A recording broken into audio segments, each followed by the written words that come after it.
प्यारे तुलबा व तालिबात, अस्सलाम वालेकुम। उम्मीद करती हूँ आप सब खैरियत से होंगे। इससे पहले के पीरियड में हमने प्राणो मित्र ये लेसन का पार्ट 1 और पार्ट 2 देखा था।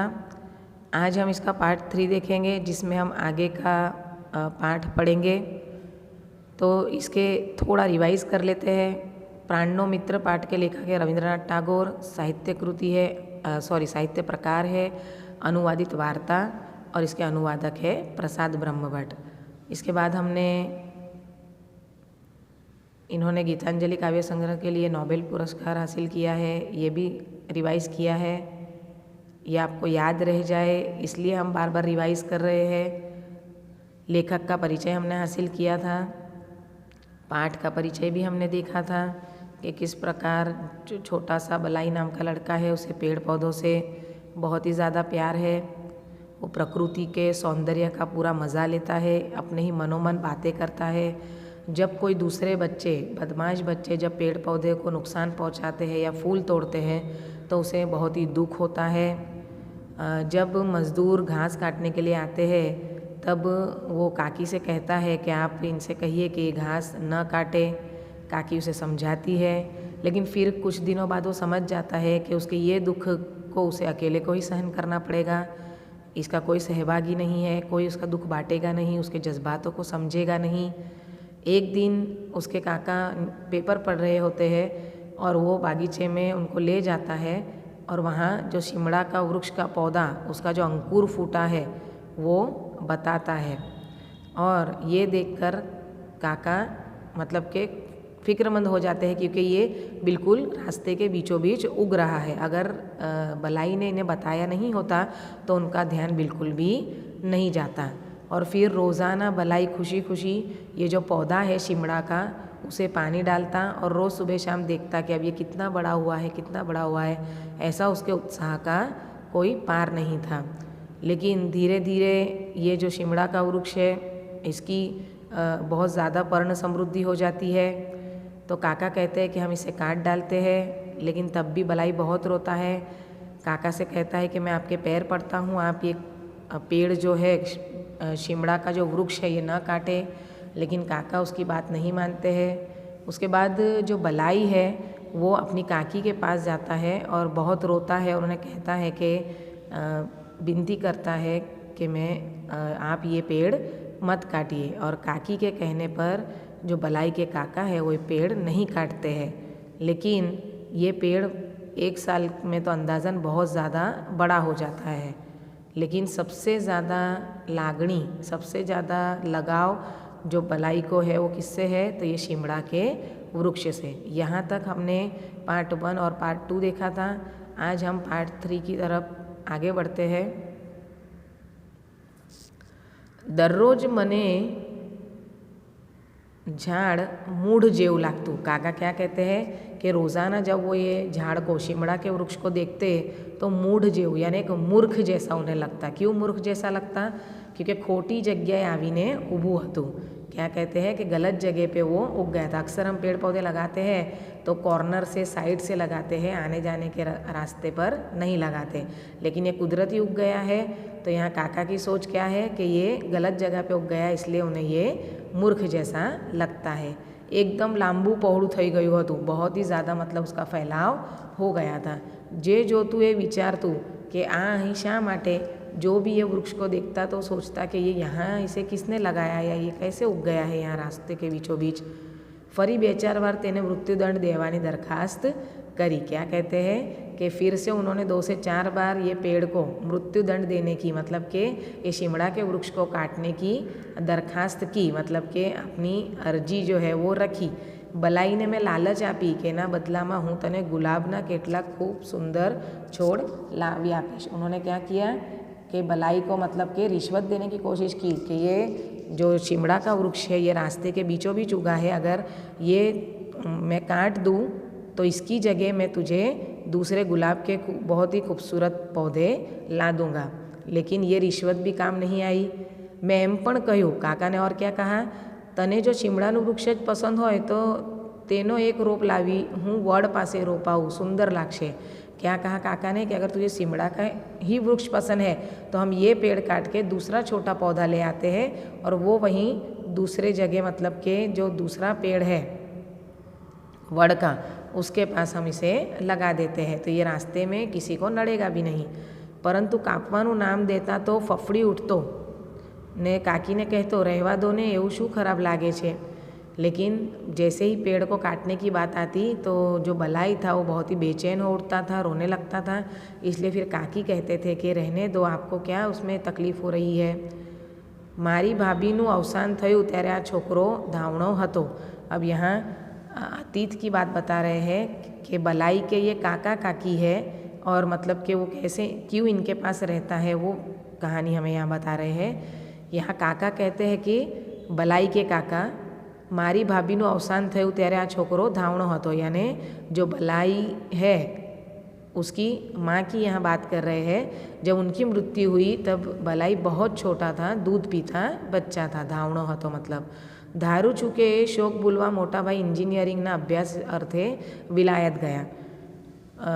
जो बलाई के काका है वो कहते हैं कि पत्नी की मृत्यु हो जाने के बाद जो बलाई की माँ की मृत्यु हो जाती है, इसलिए शायद बलाई के जो पिताजी है वो ये गम भुलाने के लिए इंजीनियरिंग करने के लिए मतलब के विलायत विदेश चले जाते हैं। छोकरो हमारा निसंतान घरमा काकीना खोड़ाમાં ઉછરીને મોટો થયો। मतलब जो बलाई के काका काकी है वो निसंतान है, उन्हें औलाद नहीं है, इसलिए वो बलाई को मतलब के संभालने की जिम्मेदारी उन्होंने ले ली ताकि उनकी भी संतान की कमी पूरी हो जाए और बलाई को भी माँ बाप मिल जाए। 10 एक वर्ष પછી मोटा भाई पाछा આવ્યા। करीबन 10 साल के बाद बड़े भाई वापस आए जो बलाई के पिताजी थे वो। ત્યારે બલાઈને વિલાયતી ઢબે શિક્ષણ આપવા પહેલાં तो शिमला ले गया थे, પછી विलायत ले જવાની बात थी। मतलब अब बलाई थोड़ा बड़ा हो गया था तो उसके पिताजी पढ़ाई के लिए उसे विलायत ले जाना चाहते थे, लेकिन उससे पहले वो उसे शिमला ले जाना चाहते थे और उसके बाद फिर विलायत ले जाने वाले थे। रड़तो रड़तो बलाई काकीना खोड़ो छोड़ी चाल्यो गयो, अमारू घर खाली थई गयो। यानी जो बलाई के पिताजी थे जो विदेश से आए थे वो बलाई को लेकर चले गए। रोता रोता मतलब कि जो वो काकी की गोद सूनी कर कर चला गया, उनका घर खाली हो गया। ते पछी 2 वर्ष बीती गया। देखिए बलाई ये घर छोड़कर चला गया है काका काकी के पास से, ये बात को कितना अरसा हो गया है, 2 साल हो गए हैं। आ दरमियान बलाईनी काकी एकांत में आंसू सारती અને બલાઈના સુવાના ખાલી ઓરડામાં જઈ તેના તૂટેલા જૂતા, તેનો ફાટેલો રબરનો દડો અને જાનવરોની વાર્તાઓવાળી સચિત્ર ચોપડી રમાડ્યા કરતી। અને હવે તો આ બધા રમકડા છોડીને ગયેલો બલાઈ ખૂબ મોટો થઈ ગયો હશે એવા વિચારો बैठा बैठा करती। बलाई को जाने के लिए 2 साल हो गए थे और इसके दरमियान यानी ये वक्त में काकी अकेले में आंसू बहाती थी, बलाई की याद करती थी, क्योंकि वो भी निसंतान थी, बेऔलाद थी, इसलिए वो बलाई को ही अपना बेटा मानती थी।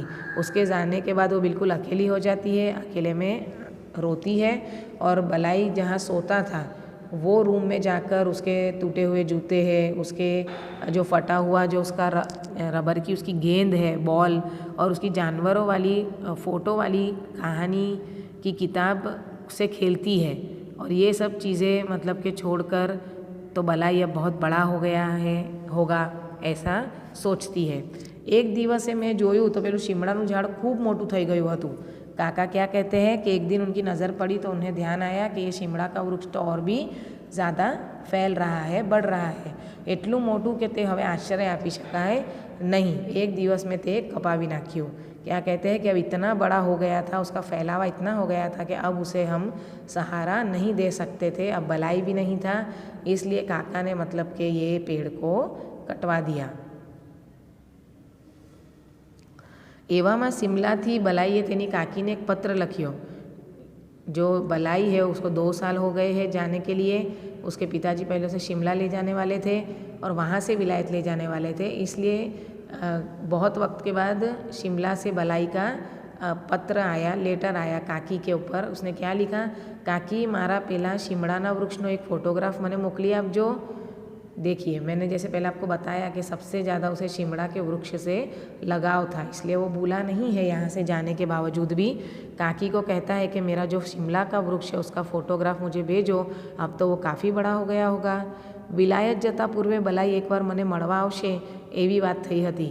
यानी शिमला से जब वो विलायत जाएगा, विदेश जाएगा अपने पिताजी के साथ, उससे पहले वो काकी से मिलने आएगा ऐसी बात तय हुई थी। પણ હવે ત્યાં આવવાનો ન હતો, તેથી બલાઈ પોતાના મિત્રનો ફોટો સાથે લઈ જવા ઈચ્છતો હતો। लेकिन अब वो उसका आना नहीं होगा ऐसे संजोग बैठे थे, इसलिए उसने अपने मित्र यानी शिमला के वृक्ष की तस्वीर मंगवाने की मतलब कि जो है इच्छा व्यक्त की। तेनी काकीए मने बोलावी कहूँ, ए कहीं सांभळो छो, कोई फोटोग्राफर बोलावी लाओ। काकी ने क्या कहा कि आप कोई फोटोग्राफर को बुला लो। तो काका ने पूछा क्यों? बलाईनो काचा अक्षरे लखेलो पत्र तेने मने वांचवा आप्यो। बलाई ने जो लिखा था वो पत्र उन्होंने काका से को पढ़ने के लिए दिया। मैं कहूँ ये वृक्ष तो कपाई गયું। काका ने कहा कि वो वृक्ष तो मैंने काट दिया है। बलाईनी काकीए 2 દિવસ अन्नનો દાણો મોંમાં નાખ્યો नहीं અને ઘણા દિવસ સુધી મારી સાથે વાત सुद्धा न करी।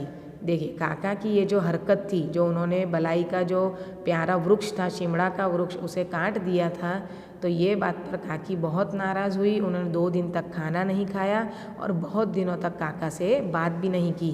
बलाईना पिता तेने तेना खोड़ामांथी लई गया, ते जाणे तेनी नस कपाया जेवुं थयुं हतुं અને તેના કાકાએ બલાઈનું પ્રિય વૃક્ષ સદાને માટે દૂર કર્યું, તેથી જાણે તેનો સમગ્ર સંસાર મિથ્યા બની ગયો અને તેના હૃદયમાં ફરીથી ઘા થયો। बलाई की काकी के पास से वो निसंतान थी, उन्हें औलाद नहीं थी, इसलिए वो बलाई को ही अपना सब कुछ समझती थी।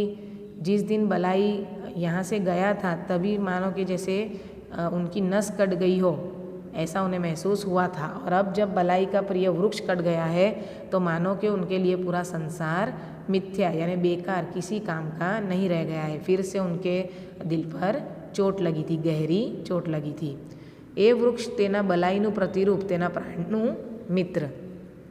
यानी यहाँ कहते हैं कि जो वो शिमला का वृक्ष था वो बलाईनु प्रतिरूप यानी बलाई की याद दिलाने वाला, उसकी परछाई समान काकी के लिए था। बलाई के जो प्रिय वृक्ष था, शिमला के वृक्ष को देखकर काकी को ऐसा लगता था कि नहीं, बलाई भी मेरे करीब ही है, मेरे नज़दीक ही है। वो शिमला के वृक्ष में बलाई को महसूस करती थी और इसीलिए वो कहती है कि ये वृक्ष कैसा था? बलाई का प्रतिरूप यानी बलाई के जैसा ही था उनके लिए। तेना प्राणनु मित्र मतलब उनका जो जिगर का टुकड़ा था, उनकी जो जान थी, उसका ये मित्र था। कौन? शिमला का वृक्ष बलाई का मित्र था। इसलिए यहाँ इसका शीर्षक है प्राणनो मित्र। तो उम्मीद करती हूँ कि ये लेसन आपको, ये जो अनुवादित वार्ता है, ये आपको समझ में आई होगी। बहुत ही प्यारी कहानी है जिसमें छोटे बच्चे को किस प्रकार प्राकृतिक सौंदर्य और पेड़ पौधों से लागणी है। तो यहाँ हमारा तीसरा पार्ट और ये लेसन भी ख़त्म होता है। नेक्स्ट पीरियड में इसके शब्दार्थ और सवालात देखेंगे। तब तक के लिए अल्लाह हाफिज़।